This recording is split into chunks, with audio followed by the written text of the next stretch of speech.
Welcome one and all to LEGO Caribbean Clipper, or is that Caribbean Clipper? We're about to board one of my favorite nostalgic LEGO sets. Favorite in part because it's from the super cool pirate theme, and in part because, honestly, it's one of the largest sets I got as a kid. Today we'll take a look at some of the history of the set and the pirate theme in general, a few cool bits of nautical trivia, some of the features that make the ship awesome, and some comparisons showing how this set could have been a bit better. The Clipper was part of the late 1980s LEGO Pirates theme. A lot of people back then, and still a lot of people now, really enjoy the idea of pirates. Not real pirates, of course. You know, the thieves, murderers, rapists, the folks that pillage, plunder, and bury people alive. Not those pirates. No, we love the romantic or fantastical notion of pirates, like the likable Captain Jack Sparrow. So it was a good financial move on LEGO's part to focus on the pirates rather than the Imperial Navy, making the pirates the protagonists for us as kids. The Clipper hit the store shelves back in 1989 for around $54. LEGO made the smart move of making a discount but functional and fun ship alongside the larger and more exciting Black Seas Barracuda, which retailed at around $110. Fast forward 34 years and you can find the Clipper on eBay now for around $250. The neat thing about this and other pirate sets was that LEGO raised the bar for itself with the pirate theme. Brickset said it well in one of their reviews of classic LEGO sets. Bursting onto the scene, pirates were unlike anything those of us who were collecting back then had ever seen. Their scale was largely without precedent, especially in terms of height. They introduced a slew of new pieces: monkeys, cannons, boat hulls, weapons, and more. Were the first to include non-smiley faces, were the first new theme in many years, and the list goes on. So what exactly made the Caribbean Clipper cool? Let's talk about the ship itself. The ship has 4 minifigures. We've got Governor Broadside with gold epaulets, but honestly I think the Governor looks more like an admiral. Well, at least a captain, since an admiral probably wouldn't be on a little ship like this. And then we've got 3 sailors, each wearing red epaulets. And of course you can put plumes in the sailors' hats. Of the 4, Governor Broadside is the only one to have any facial hair, a mustache, scruff, and sideburns. The other 3 just have the standard LEGO smiley face. Now the decks. The Clipper basically has 2 decks, but given the compact nature of the ship design and the fact that, well, it's LEGO sized, it's a little hard to decide what kind of decks these are exactly. The main deck is pretty easy to identify. The Clipper's main deck holds the guns, the anchor, and the crew quarters. The only other deck, though, is located at the aft of the ship and holds the colors and the helm, and functions as the roof for the quarters below. So, by definition, this deck is the bridge, quarterdeck, and poop deck all at the same time. And yeah, you heard that right, this ship has a poop deck. That's the nautical equivalent of making Uranus jokes in astronomy. I did mention cannons. There's only 2 of them, but the cool thing is that you have 4 positions. So you can set it up to fire 2 cannons from the same side, whether port or starboard if you're running broadside of another ship, or you can put 1 cannon on each side. And the smooth tiles beneath the guns let you simulate the recoil sliding back when they shoot.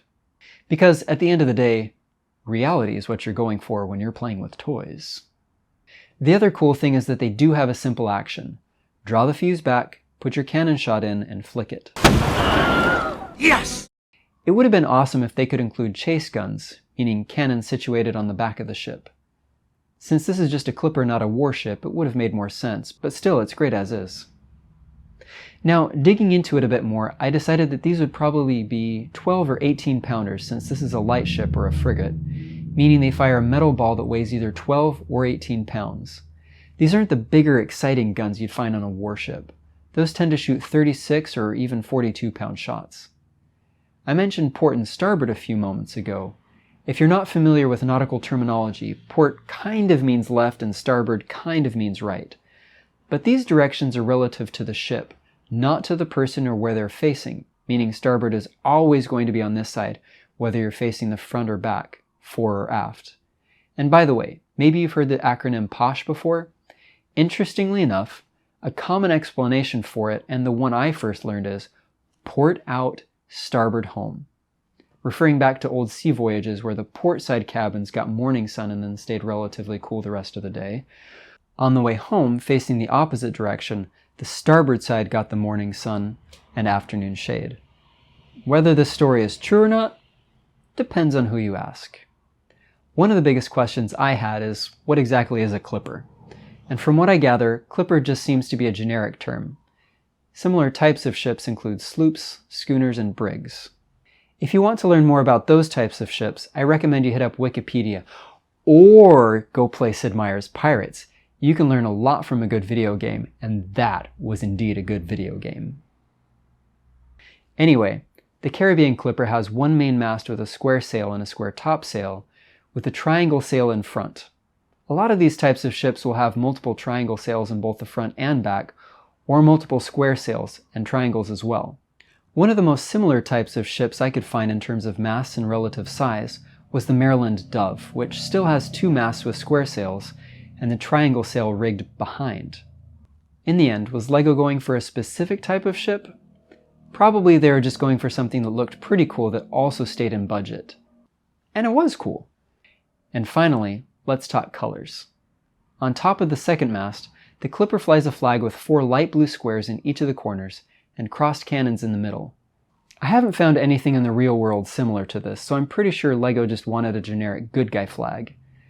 And as any nerd knows, good guys are blue and bad guys are red.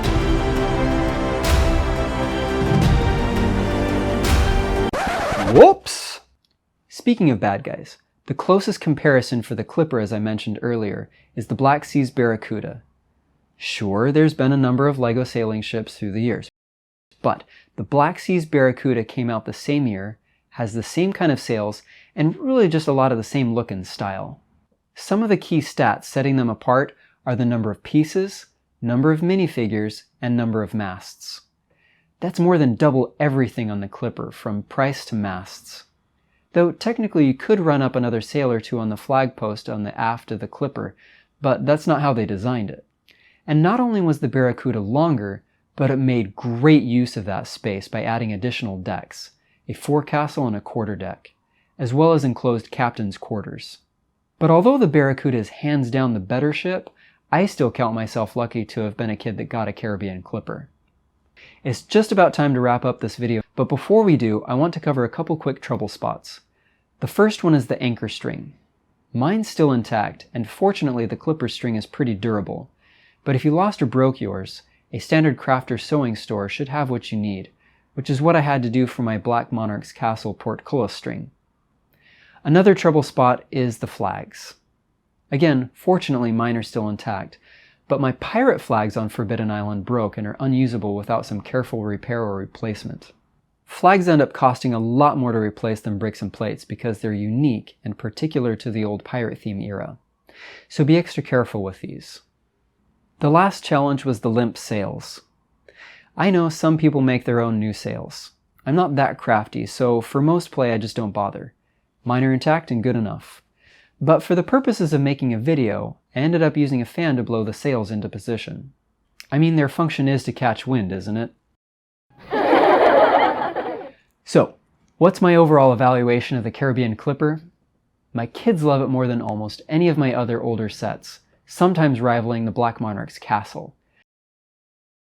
The thing is, it feels like a complete set rather than an accessory set or just a platform built around a cool minifigure. And it still comes off as more substantial than the Forbidden Island, which looks big because of the base plate, but isn't actually all that big when you dig into it.